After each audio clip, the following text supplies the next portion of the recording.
kita ke keramatan atau ke tempat-tempat ziarah lah menabur bunga, tapi kan kadang kurang tahu Mbah. Jadi arti dari sesungguhnya bunga itu fungsinya seperti bunga mawar, ada bunga kantil, itu bunga kenanga, itu fungsi-fungsinya bukan di sini. Kita juga tanya-tanya Mbah Suratin sekalian ini.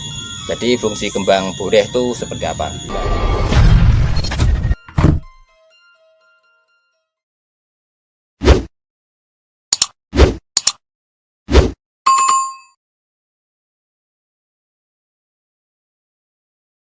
Baiklah pemirsa, sekarang kita mau tanya-tanya lagi sama Mbah Juru Kunci Suratin, dimana kita akan membahas kembang kiriman.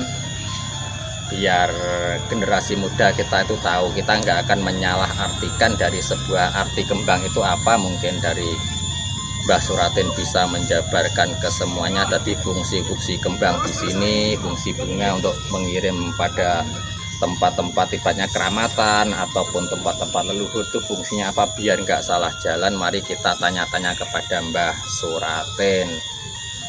Ayo Mbah. Ya, rahayu. Niki badhe tanglet Mbah. Ini mau tanya, ini kita bagaimana kita itu ibaratnya fungsinya kembang kiriman itu seperti apa. Misalnya kan kadang generasi muda itu tahu kita ke keramatan atau ke tempat-tempat ziarah lah menabur bunga, tapi kan kadang kurang tahu Mbah. Jadi arti dari sesungguhnya bunga itu fungsinya apa, untuk pengirimannya kepada tempat-tempat di situ fungsinya seperti apa, itu kan kadang generasi muda belum tahu. Mungkin dari penjabaran Mbah Suratin ini nanti generasi muda lebih bisa paham dari arti bunga kiriman seperti ini. Monggo Mbah. Ya, ini sebetulnya orang menabur bunga atau dalam bahasa Jawa adalah ngirim yang keramatan atau ke tempat-tempat sakral, hubungan manusia dengan gaib, itu hanya dulu adalah peninggalan adat budaya leluhur yang kita lestarikan atau sampai sekarang ini selalu kita kenang. Nah, sebetulnya suatu kembang itu hanya sebagai sarana atau sebagai saksi bisu untuk adanya manusia itu kirim atau ritual kepada sang sakral. Nah, yang artinya untuk sebagai bukti bahwa cara sampean nganggone wong tua nggone mbah ni yo nggo jajan, foto nggo rokok atau sebagai penghormatan lah. Oh, berarti anu Mbah ya, itu sebagai tanda bekti atau ibaratnya sebagai wujud dari bahwa kita itu mengirim sebagai leluhur seperti oleh-oleh gitu Mbah ya. Tadi iya, supaya sang sakral itu nanti cara manusia hidup, wah anak putuku anu masih eling-eling karo Mbah Bute, kembali, lalu dia memohon supaya penuh dengan rasa kesayangan, cara sama-sama hidup. Oh gitu, berarti itu sebagai bunga itu sebagai wujud atau data otentik atau data yang nyata untuk rasa cinta kita kepada leluhur kita atau pendahulu kita gitu Mbah ya. Berarti bentuk nyatanya seperti itu. Ini seperti bunga mawar, ada bunga kantil, itu bunga kenanga, itu fungsi-fungsinya seperti apa Mbah ya, mungkin tahu Mbah. Oke.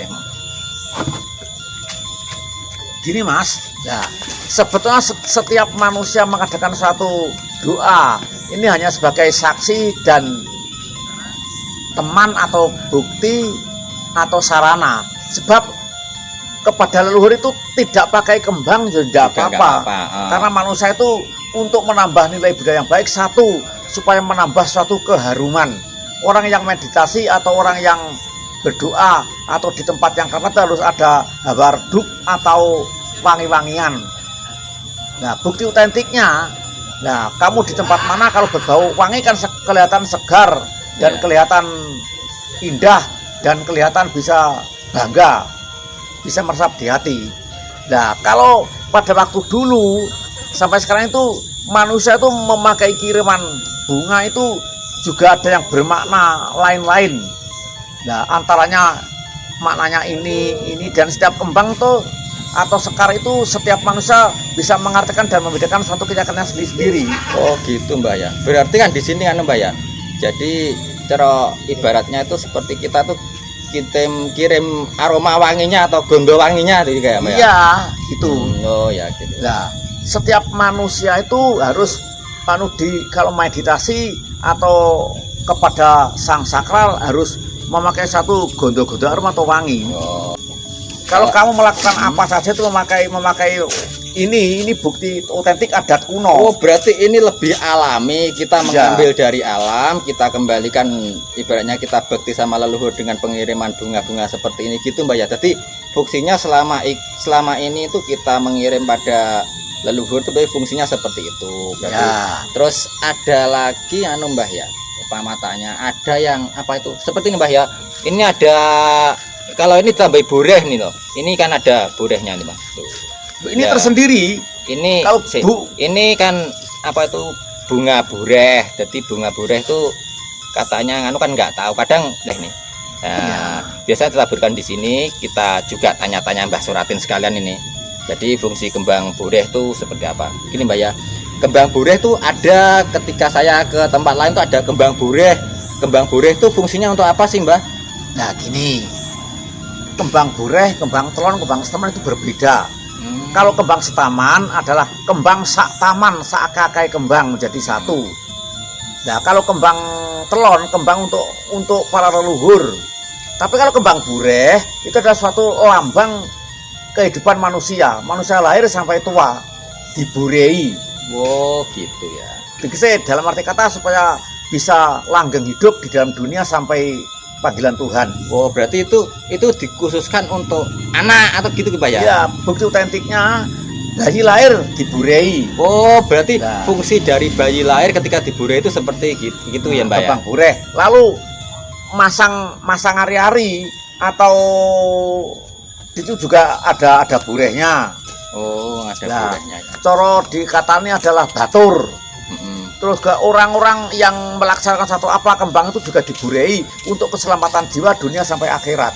Oh gitu Mbak ya, berarti kembang boreh itu fungsinya khusus untuk bayi Mbak ya? Atau berarti itu? Itu artinya bukan untuk bayi, itu adalah untuk kelahiran manusia. Oh ini teknik kelahiran. Nah, untuk lain loh Mas. Jadi ini termasuk untuk nilai-nilai kembang itu ada yang mengatakan lain. Gini umpamanya kalau dibedakan kalau kembang boreh adalah diborei atau suatu lambang kelahiran manusia. Nah, diborei itu diwai tetengar supaya bisa leluhur sing maha kuwasa bisa akan lestari widodo untuk selamanya. Oh gitu. Tapi kalau kembang telon itu sudah lain. Oh enggak. Berarti ini yang boreh dulu aja Mbak ya. Jadi boreh itu memang fungsinya seperti itu. Berarti garis besarnya boreh itu seperti apa Mbak? Buat nengeri bayi ataupun jabang bayi. Ya. Biar apa ya? Sambil meminta pada sang kuasa lah mungkin lantaran kembang boreh itu ya. Jadi untuk nengeri misalnya Itu permohonan adat. permohonan adat. Oh banyak sekali hikmah yang kita ambil Mbah ya.